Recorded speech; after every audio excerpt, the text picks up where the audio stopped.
بسم اللہ الرحمن الرحیم۔ السلام علیکم ورحمۃ اللہ۔ محمد بن سلمان اس وقت ڈیسپریٹ ہے کہ کسی طرح سے جو آبنائے ہرمز آج سے 40 دن پہلے مکمل طور پر کھلی تھی، بالکل کوئی مسئلہ نہیں تھا، اکانومی نارمل تھی، حالات ٹھیک تھے، اچانک سے امریکہ نے حملہ کر کے پنگا لے کے ایران کے ساتھ ملک کے اندر، نہ صرف اپنے ملک کے اندر بلکہ دنیا کے اندر، عرب ممالک کے اندر تباہی اور بربادی کی لہر کو جنم دے دیا۔ اور یہ محمد بن سلمان کو اب اس بات کا احساس ہو گیا، انہیں ریئلائز ہو گیا کہ امریکی کیمپ کے اندر جانا نہ صرف سعودی عرب کے لیے بالخصوص اور عرب ممالک کے لیے بالعموم، امریکی کیمپ کے اندر جانا ہمیں مہنگا پڑ گیا، اور جتنا جلدی ہو سکے اب ہمیں اس کیمپ سے نکلنا ہوگا۔ یہ محمد بن سلمان کو اس چیز کا احساس ہو گیا، انہیں ریئلائز ہو گیا کہ ایک مرتبہ ادھر ڈیل ہوتی ہے، مذاکرات ہوتے ہیں، کامیاب ہوتے ہیں، ٹھیک اگلے لمحے دیکھیں یہ اب امریکی صدر کے سروائیول کا بھی مسئلہ بن گیا، ان کے لیے بھی ایک بہت بڑا ایشو بن گیا۔ یہ جنگ اب رکتی ہے یا چلتی ہے، ختم ہوتی ہے یا آگے بڑھتی ہے، سیز فائر ہوتا ہے نہیں ہوتا ہے، ہر صورت میں امریکی صدر ڈونلڈ ٹرمپ اگلا جو مڈ ٹرم کا الیکشن ہے وہ ہارنے جا رہا ہے۔ ویسے ہی اس کا لاسٹ ٹینیور ہے، یہ آپ نے بات ذہن میں رکھنی ہے۔ آپ ذرا امیجن کریں کہ امریکی صدر ڈونلڈ ٹرمپ جو کہ اپنا لاسٹ ٹینیور مکمل کر رہے ہیں، 1-2 سال کا اور رہ گیا، تو اس کو کیا فکر پڑی ہے کہ دنیا کے اندر اس طرح کی جنگیں کرے، حالات کو خراب کرے۔ اصل میں جو اگلا مڈ ٹرم الیکشن ہے، اس کے اندر جو ڈونلڈ ٹرمپ کی پارٹی ہے مکمل طور پر جھاڑو پھر جائے گا، صفایا ہو جائے گا۔ تو پارٹی کی جانب سے پریشر ڈونلڈ ٹرمپ کے اوپر موجود ہے کہ آپ کے ان حرکتوں کی وجہ سے، آپ کے ان کرتوتوں کی وجہ سے، آپ ذرا امیجن کریں کہ اس جنگ کی وجہ سے کتنے لوگ پریشان ہیں۔ نیتن یاہو بھی پھنسا ہوا ہے پبلک کے رسپانس کا، پبلک کے ریاکشن کا، اور پبلک شدید ترین جو اس وقت نیتن یاہو کے خلاف ہے، وہاں سے بھی اس کو بیک لیش کا سامنا ہے۔ نیتن یاہو کو، محمد بن سلمان اور عرب ممالک کو اپنے لوگوں کی جانب سے، وہاں پر جو کاروباری باقی لوگ ہیں ان کی جانب سے دباؤ کا سامنا ہے، پریشر کا سامنا ہے۔ بالکل اسی طریقے سے امریکی صدر ڈونلڈ ٹرمپ کو بھی امریکی عوام اور دنیا سے شدید ترین دباؤ کا سامنا ہے۔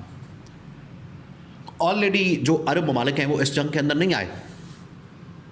انہوں نے آنے سے انکار کر دیا، انہیں پتہ چل گیا تھا، انہیں آئیڈیا ہو گیا تھا کہ اس جنگ کے اندر جانا اصل میں آگ سے کھیلنے کے مترادف ہے، آگ سے۔ تو اگر ہم اس جنگ کے اندر جاتے ہیں، اگر ہم یہ پنگا لیتے ہیں تو ہم مارے جائیں گے۔ تو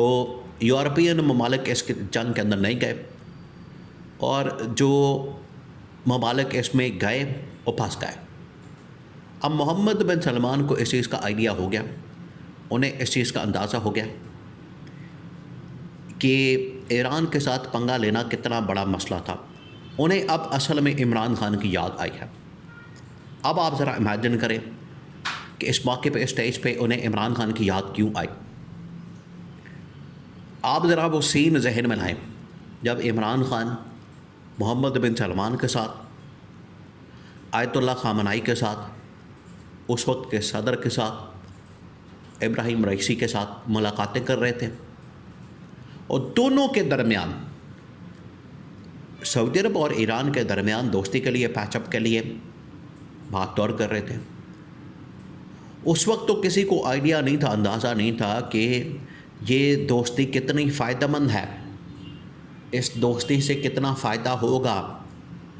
عرب ممالک کو بھی اور خاص طور پر سعودی عرب کو۔ یہ انہیں آئیڈیا ہی نہیں تھا۔ آج انہیں اس چیز کا آئیڈیا ہوا ہے، آج انہیں اس چیز کا پتہ چلا ہے کہ اگر ہم عمران خان کے کہنے پر اس وقت جو ایران اور سعودی عرب کے درمیان دوستی کے حوالے سے عمران خان نے انیشیٹ کیا تھا، آپ اس بات کو سمجھیں کہ کتنی مخالفت کا سامنا کرنا پڑتا ہے عمران خان کو عالمی سطح کے اوپر بھی، پاکستان کے اندر بھی، اور پاکستان میں پھر رجیم چینج آپریشن کروا کے عمران خان کو فارغ کر دیا گیا، کیونکہ یہی وہ بنیادی چیز ہے ایران کے ساتھ جو اس وقت لڑائی ہے، ان کے ساتھ جو دشمنی ہے عرب ممالک کی، اسی چیز کو مغربی ممالک خاص طور پر امریکہ کیش کرتا ہے، اور سیکیورٹی کے نام کے اوپر یہاں پر فوجی اڈے بناتا ہے، عرب ممالک کو اسلحہ بیچتا ہے، اور کروڑوں نہیں، اربوں نہیں، کھربوں ڈالرز عرب ممالک سے اکٹھے کرتے ہیں۔ یہ ہے ڈونلڈ ٹرمپ کے پیچھے فیئر پالیسی، ڈرانے کی، کہ ایران کو سامنے رکھ کے عرب ممالک کو، امریکہ عرب ممالک کو ڈراتا ہے کہ ایران آپ کو پڑ جائے گا، کھا جائے گا، میں آپ کے ملک کے اندر فوجی اڈے بناؤں گا، آپ کو سیکیورٹی دوں گا، آپ یہ والا اسلحہ خریدیں، یہ والے جہاز خریدیں، یہ کریں وہ کریں، اور لوٹ مار ڈونلڈ ٹرمپ کرتا رہا، امریکہ کرتا ہے۔ عمران خان نے کہا تھا کہ یہ آپ کے مال کو کھا رہے ہیں، یہ بھی بند ہو جائے گا، ایران سے دوستی بھی ہو جائے گی، عرب ممالک کے اندر امن و امان بھی آ جائے گا۔ یہ تھی وہ پالیسی جس کو آج محمد بن سلمان نے ریئلائز کیا، انہیں احساس ہوا، جس کی وجہ سے محمد بن سلمان نے 2 آرڈرز فوری طور پر جاری کر دیے۔ نمبر 1، ایک تو اس نے کہا ہے کہ جتنا جلدی ہو سکے یہ سیز فائر کیا جائے، اور سیز فائر، ڈائلاگ، مذاکرات، بات چیت، اس کو کامیاب کیا جائے، میک شور کیا جائے کہ یہ ڈیل ہو جائے، ایگریمنٹ ہو جائے، مکمل ہو جائے۔ نمبر 2، جیسے ہی ایگریمنٹ ہوتا ہے، یہ محمد بن سلمان کی بڑی اب اسٹرکٹ قسم کی پالیسی سامنے آئی ہے، کہ کسی نے سوچا بھی نہیں تھا کہ اس طرح سے محمد بن سلمان کرے گا۔ اس نے کیا کہا؟ اس نے کیا، اب اس کا اسٹیٹمنٹ جو کہ اس وقت عرب میڈیا کے اندر رپورٹ ہو رہا، وہ یہ کہ جیسے ہی یہ سیز فائر ہوتا ہے، ایران کے ساتھ ہم نے دوستی کرنی، ایران کے ساتھ ہم نے ہاتھ ملانا، ہم نے کسی صورت ایران کے ساتھ اب دشمنی کا، لڑائی جھگڑے کا کوئی رویہ نہیں اپنانا، اور اب ہم نے اسی ویژن کے مطابق عمران خان کے، ایران کے ساتھ ہم نے صلح کرنی ہے۔ یہ ہے اصل میں اب محمد بن سلمان کی پالیسی، جو کہ اس نے سعودی عرب کے سامنے رکھ دی ہے، سعودی عرب کا بتا دیا ہے کہ آپ اس کے مطابق کام کریں، اس کے مطابق عمل درآمد کریں، اور یہی ہمارے فائدے میں ہے، یہی ہمارے انٹرسٹ میں ہے۔ ورنہ امریکہ، اسرائیل، اگر ہم ان کی طرف جاتے ہیں، یہ پہلے ہی ہمیں نقصان پہنچا چکے ہیں، کھربوں ڈالرز لوٹ چکے ہیں،